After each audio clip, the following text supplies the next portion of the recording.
جب حضور قطب الاولیاء حضرت سیدنا میر محمد ترمذی رضی اللہ تعالی عنہ کا وصال مبارک ہو گیا تو وصال مبارک کے دن لوگوں نے مشاہدہ فرمایا کہ آپ دونوں آنکھیں بند فرمائے ہیں، شاید آپ بے ہوش ہیں۔ لوگوں نے تحلیل کے ذریعے آواز بلند کرنا چاہی تو آپ کے خلف ارشد سلطان الاولیاء حضرت سیدنا سید احمد قدسہ سرہ نے بلند آواز سے عرض کیا کہ حضور تمامی حضرات کچھ کہہ رہے ہیں۔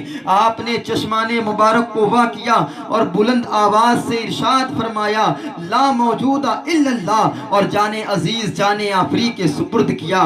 آپ کا وصال شریف 26 شعبان المعظم 1071 ہجری بروز دوشنبہ کالپی شریف میں ہوا۔ حضرت سیدنا میر محمد ترمذی کے تعلق سے میں آپ کو اور بتاؤں کہ آپ غسل وضو، پینے اور دیگر ضروریات کے لیے صرف دریا کا پانی استعمال کرتے تھے۔ وصال مبارک کے دن لوگوں نے کنواں کے پانی سے غسل دینا چاہا، پانی کے تمام برتن خود بخود ٹوٹ گئے۔ لوگوں نے سمجھ لیا کہ آپ کی مرضی کنواں کے پانی سے غسل کرنے کی نہیں ہے، پھر لوگوں نے انتظام کر کے دریا کے پانی سے غسل دیا اور مدرسہ میں آپ دفن کیے گئے۔ حضرات محترم، حضرت سیدنا میر محمد ترمذی رضی اللہ تعالی عنہ جو کہ قطب الاولیاء ہیں، وہ ہمیشہ دریائے جمنا کا پانی استعمال کرتے تھے۔ اتفاقاً ایک دن آپ دریا سے پانی لے کر چلے آ رہے تھے کہ سادات محمود پورا نے امتحاناً ایک زندہ آدمی کو کفن پہنا کر جنازہ آپ کی راہ میں رکھ دیا اور آپ سے کہا کہ حضرت نماز جنازہ پڑھا دیجئے۔ آپ نے کہا زندہ آدمی کی نماز جنازہ نہیں ہے۔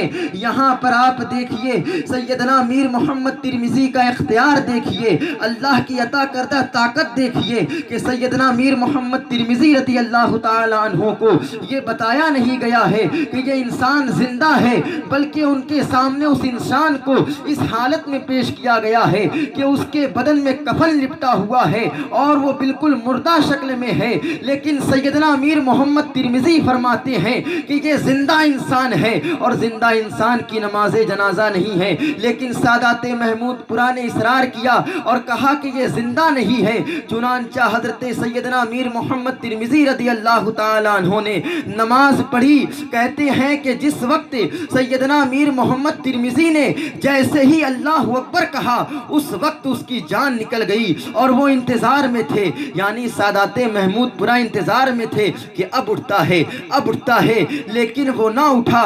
آپ نے نماز ختم کر دی، سیدنا میر محمد نے نماز ختم کر دی۔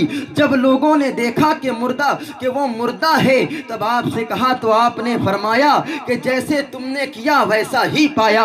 اسی عظیم بزرگ کے لیے، اسی عظیم خاندان کے لیے سیدنا سرکار اعلیٰ حضرت فرماتے ہیں کہ دے محمد کے لیے، روزی کر رحمت کے لیے، کھانے فضل اللہ سے حصہ گدا کے واسطے۔